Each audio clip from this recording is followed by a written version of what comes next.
Halo semuanya, dalam video kali ini saya ingin membahas pertanyaan yang cukup mendasar mengenai penerapan Agile, yaitu bisakah Agile diterapkan di luar TI?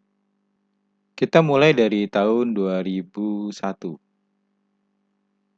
Saat itu adalah tahun dirumuskannya Manifesto Agile.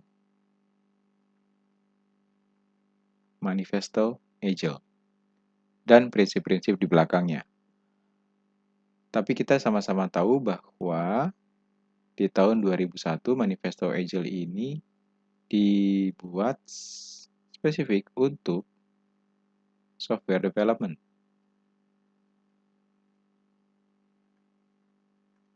Jadi sudah pasti Agile saat itu sangat identik dengan pekerjaan di bidang TI. Lompat ke masa kini, saat ini kita bisa melihat Agile di berbagai bidang. Beberapa yang menurut saya cukup tenar itu adalah penerapan Agile di bidang marketing dan di bidang human resource atau sumber daya manusia. Di dua bidang ini Agile cukup sering saya temukan di pembicaraan atau obrolan atau post di media sosial yang ada di sekitar saya tentunya. Dua contoh ini walaupun tidak sepenuhnya menggambarkan keseluruhan dunia non-TI, tapi eksistensinya dapat memberikan gambaran bahwa memang penerapan Agile di luar TI itu dapat dilakukan. Kalau kita ingin kembali ke dasarnya, yaitu Manifesto Agile ini, kita bisa saja melihat bahwa Manifesto Agile ini memang sangat berorientasi pada software. Ini tidak bisa dipungkiri. Apalagi di dalam manifestonya sudah jelas tertulis salah satu hal yang diutamakan adalah working software. Tapi kita bisa saja membuat sebuah manifesto yang sifatnya lebih generik, sehingga software ini kita ubah dengan kata produk. Dan ini kita bisa terapkan bukan hanya pada manifesto Agile, tapi juga pada prinsip-prinsipnya.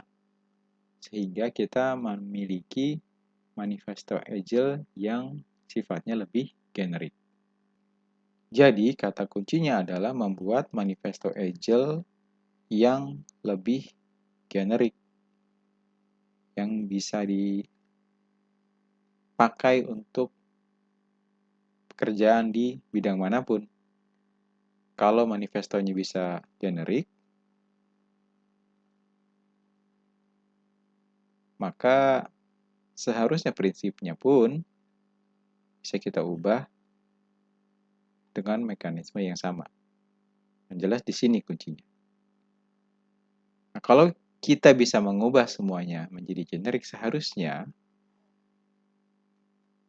secara teori, terlepas dari apakah ada contoh atau tidak, seperti marketing dan HR, secara teori seharusnya Agile memang bisa diterapkan di luar TI. Tapi yang menarik adalah belum tentu sesuatu yang secara teori bisa dilakukan secara praktikal atau secara praktis itu ternyata bisa.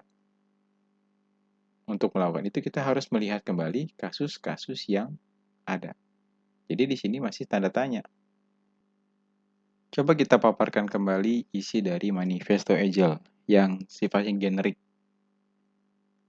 Di dalam Manifesto Agile yang generik itu sudah pasti isinya tidak jauh berbeda dengan yang software development, hanya satu saja yaitu perbedaannya produk.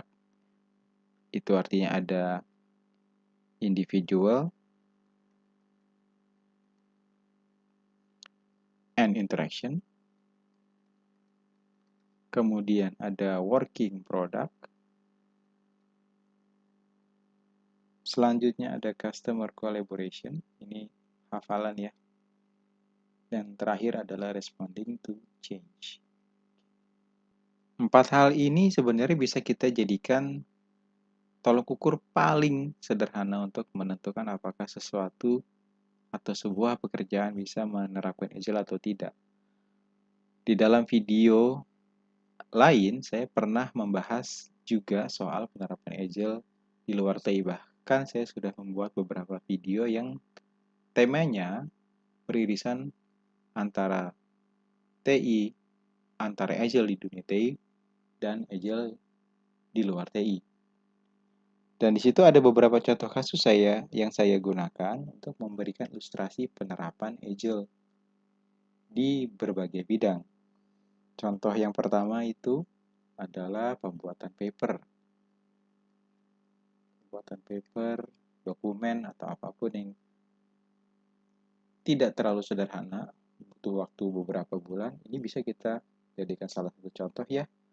Individuals and interactions di situ dibutuhkan, working product, jelas ini menjadi kuncinya, customer collaboration sudah pasti ada, responding to change, oke. Contoh lain misalnya saya dalam konteks pembuatan video ringkas, ASN Agile atau sejenisnya, saya pun menerapkan Agile.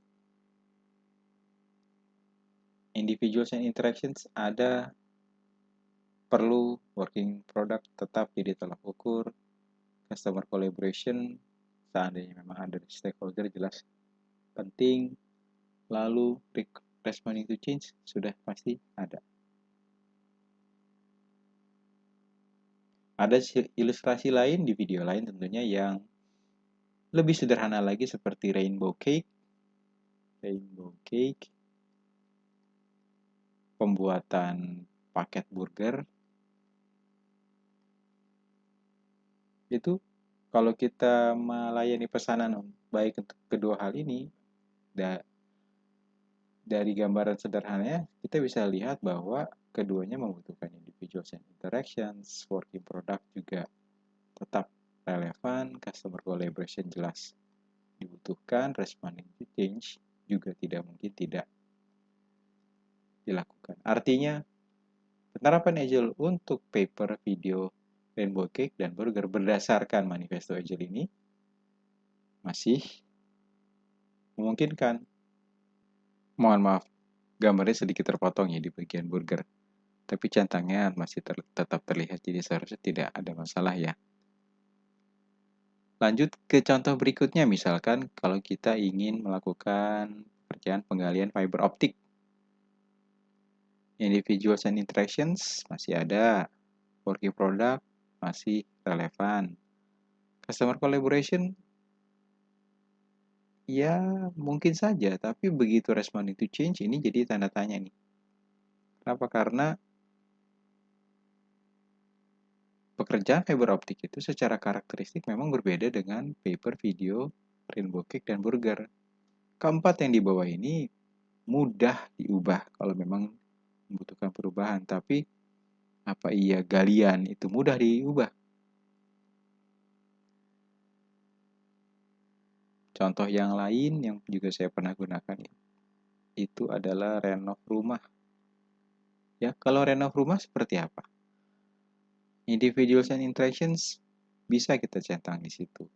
Working product masih bisa kita centang. Customer collaboration masih bisa kita centang. Tapi begitu responding to change, lagi-lagi jadi pertanyaan. Pertimbangannya memang akhirnya apakah nanti biaya yang dibutuhkan untuk merespons perubahan, waktu yang dibutuhkan untuk merespons perubahan, atau berbagai sumber daya lain yang dibutuhkan untuk merespons terhadap perubahan itu bisa sesuai harapan atau tidak. Karena kalau kita menerapkan Agile, maka harapannya adalah responding to change itu sesegera mungkin. Dalam konteks yang lebih luas lagi, kalau kita bicara bangunan yang lebih besar lagi, bisa jadi semakin jauh kesenjangan antara responding to change untuk paper dan video atau paket makanan dengan sebuah gedung. Jadi salah satu kuncinya, bukan salah satu ya, kalau kita ingin menentukan apakah Agile bisa diterapkan di luar TI atau tidak, kita memang harus benar-benar melihat karakteristik dari pekerjaan itu sendiri. Apakah dia bisa merespons terhadap perubahan, atau apakah pekerjaannya itu bisa diubah sedemikian rupa dengan cepat, dengan tangkas saat memang perubahan itu dibutuhkan. Kalau memang tidak bisa diubah, maka penerapan agile-nya itu akan mentok di sini, di bagian customer collaboration saja. Tanpa adanya responding to change, berarti penerapan agile-nya tidak utuh, dan itu bisa dikatakan bukan agile.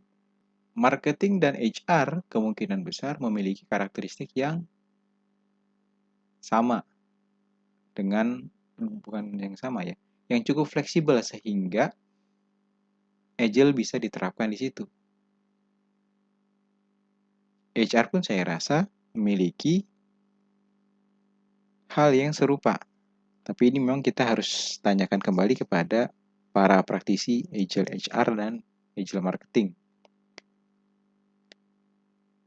Intinya memang bukan pada industrinya. Tapi kita sebenarnya harus melihat kembali ke produknya.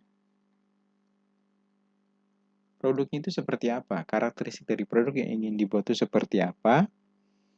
Kalau memang karakteristiknya itu selaras dengan penerapan Agile, khususnya tadi salah satu contohnya adalah bisa mengikuti perkembangan perubahan, berarti Agile bisa diterapkan di situ. Sebaliknya, kalau tidak memiliki karakteristik yang kita maksud itu, kemungkinan besar Agile tidak bisa dipakai. Itu alasannya kenapa banyak orang memilih hybrid mungkin ya. Tapi itu topik lain yang bisa jadi kita bicarakan di tempat lain. Kembali ke pertanyaannya, apakah Agile bisa diterapkan di luar TI? Tentu saja bisa. Tapi kita harus melihat kembali karakteristik pekerjaan. Karena efektivitas dari penerapan Agile bisa atau tidaknya akhirnya sangat bergantung juga pada karakteristik pekerjaan yang sedang dikerjakan. Karakteristik dari produk yang sedang dibuat.